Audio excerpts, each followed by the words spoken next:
வணக்கங்க. 12/5/2024 அன்றைக்கி நம்ம லேபுக்கு ஒரு பேஷண்ட் வந்திருந்தாங்க. ஃபுல் டெஸ்ட்டாக கேட்டிருந்தாங்க. பேஷண்ட்டுடைய தொந்தரவுன்னு பார்த்தீங்கன்னா கால் வீக்கமாக இருந்துச்சு.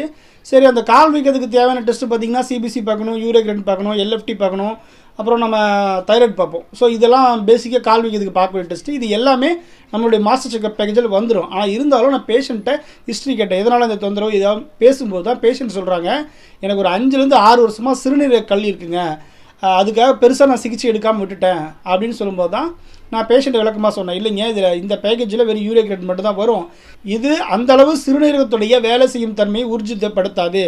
ஏன்னா கிரியேட்டின்கிற டெஸ்ட்டு நம்முடைய கிட்னி 40லேருந்து 50 விழுக்காடு மேலே டேமேஜ் ஆகும்போது தான் கிரியேட்டின் வேல்யூ இன்க்ரீஸ் ஆகும். ஸோ நீங்கள் கிரியேட்டின் பார்க்க வேண்டாம், மைக்ரோ ஆல்புமின் யூரியான்னு ஒரு டெஸ்ட் இருக்குது, அது பார்த்தீங்கன்னா உங்களுக்கு துல்லியமான ரிசல்ட் கிடைக்குன்னு பேஷண்ட்டும் நம்ம சொன்ன மாதிரி ஃபுல் டெஸ்ட்டும் பார்த்துக்கிட்டாங்க, மைக்ரோ ஆல்புமின் சேர்த்து பார்த்தாங்க.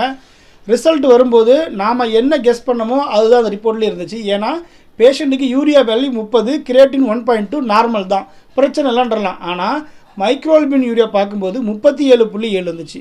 ஸோ கிட்னியில் டேமேஜ் ஆக ஆரம்பிச்சிருச்சுங்கிறது நமக்கு மைக்ரோஆல்புமின் மூலிமா காட்டி கொடுத்துருச்சு. ஸோ இந்த மாதிரி உங்களுக்கு சிறுநீரக கல் தொந்தரவு இருந்து உங்களுக்கு கால் வீக்கம் இருந்தால் கட்டாயம் நீங்கள் மைக்ரோஆல்புமின் யூரியா பார்த்துக்குங்க. நன்றி, வணக்கம்.